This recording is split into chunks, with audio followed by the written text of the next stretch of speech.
જૂનાગઢના યુવાનનું અપહરણ કરી હથિયાર બતાવી ખૂની હુમલો કરવાના પ્રયત્નના મામલે ગઈકાલે રાત્રે ગોંડલના ધારાસભ્ય જયરાજસિંહ જાડેજાના પુત્ર ગણેશ જાડેજા સાથે એમના 7 સાગરીતોની ધરપકડ કરવામાં આવી છે। આજે પોલીસ દ્વારા તેમને 7 દિવસના રિમાન્ડ સાથે હાઈકોર્ટમાં રજૂ કરવામાં આવ્યા। જોકે હાઈકોર્ટે તેમની જે આ ડિમાન્ડ છે તેને નામંજૂર કરી છે અને સાથે જ આ બધા જ લોકોને જેલ હવાલે કરી દેવામાં આવ્યા છે।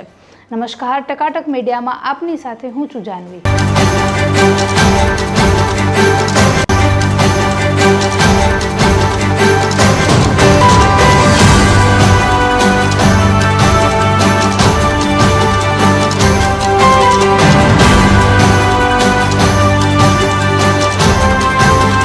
જૂનાગઢના દાતા રોડ પર રહેતા સંજય ઉર્ફે ચંદુ રાજુ સોલંકી ઉંમર વર્ષ 26 તેઓએ વાહન વ્યવસ્થિત ચલાવવા જેવી નજીવી બાબતમાં ગણેશ જાડેજાને કહ્યું હશે અને તે વાતનું મનદુખ રાખી અને તેઓએ 30મી મેના રોજ ગણેશ જાડેજાએ તેમના જ ઘરેથી અડધી રાત્રે તેનું અપહરણ કર્યું। તેમની સાથે તે સમયે 10 બીજા શખ્સો હાજર હતા। તેઓને એમની કારમાં લઈ જઈ ગોંડલ જે પંથક છે ત્યાં ઢોર માર મારવામાં આવ્યો, હથિયાર બતાવવામાં આવ્યા અને નગ્ન કરીને તેનો વિડીયો પણ ઉતારવામાં આવ્યો।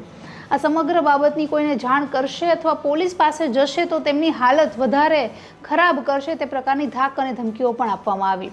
જોકે તેમને માર માર્યા બાદ ભેસાણની ચોકડી પાસે તેમને મૂકી દેવામાં આવ્યો હતો અને બીજા દિવસે જ ભેસાણની પોલીસે એમની ફરિયાદ પણ નોંધી હતી અને તે બાબતે અગાઉ 3 શખ્સોની ધરપકડ કર્યા બાદ બીજા 7 શખ્સોની આજે ધરપકડ કરવામાં આવી હતી।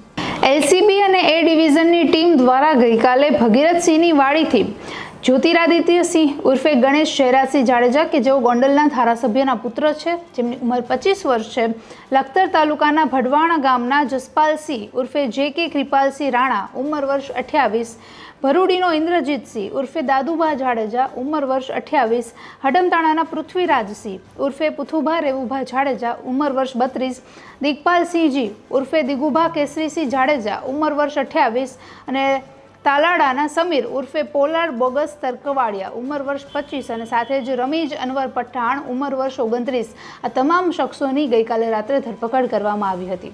જોકે આ અંગે તેમની પાસેથી 2 મોબાઈલ, 1 ફોર્ચ્યુનર અને 1 થાર સહિતના 24.20 લાખનો મુદ્દામાલ કબજે કરવામાં આવ્યો છે।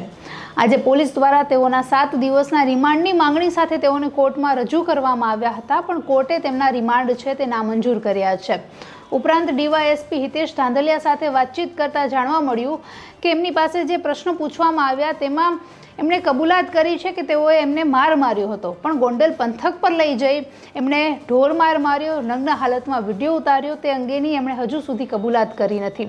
આ સાથે જ તેઓના જે મોબાઈલ ફોન છે તે પણ જપ્ત કરવામાં આવ્યા છે, કારણ કે તેમાં પણ જે વિડીયો અને અન્ય જે મેસેજીસ છે તે અંગેથી સબૂત મળી શકે છે। ઉપરાંત એવી પણ ચર્ચા વહેતી થઈ હતી કે ગોંડલના ધારાસભ્યો છે એટલે ગણેશ જાડેજાને તેમની ફોર્ચ્યુનરમાં જે પોલીસ સ્ટેશને છે તે લઈ જવામાં આવ્યો હતો, પણ તેના જવાબ ડીવાયએસપીએ આપતા કહ્યું કે તે સમયે પોલીસની 2 કાર હતી, સાથે જ એમની 1 ફોર્ચ્યુનર અને અન્ય 4 જીપો હતી કે જે પોલીસે કબજે કરી હતી, જેમાં જે ગણેશ જાડેજા છે એમને તો પોલીસની જીપમાં જ પોલીસ સ્ટેશને લઈ જવામાં આવ્યો હતો। ગુજરાત સહિત સમગ્ર દેશભરમાં આ પ્રકારના જે પદ અધિકારી હોય છે તેના પુત્રો ખુલ્લેઆમ સામાન્ય વ્યક્તિઓ ઉપર અત્યાચાર કરે કે દુર્વ્યવહાર કરે, તેમને ધાક ધમકી આપે, આ પ્રકારના જે કિસ્સાઓ છે આ પહેલીવાર નથી થયા। અગાઉ પણ ઈવીએમનો જે વિડીયો વાયરલ થયો હતો, એમના કોઈ જ ભાજપના પુત્રનો વિડીયો વાયરલ થયો હતો જે ખુલ્લેઆમ ઈવીએમને બતાવી રહ્યા હતા અને ઘણા અપશબ્દો પણ બોલી રહ્યા હતા।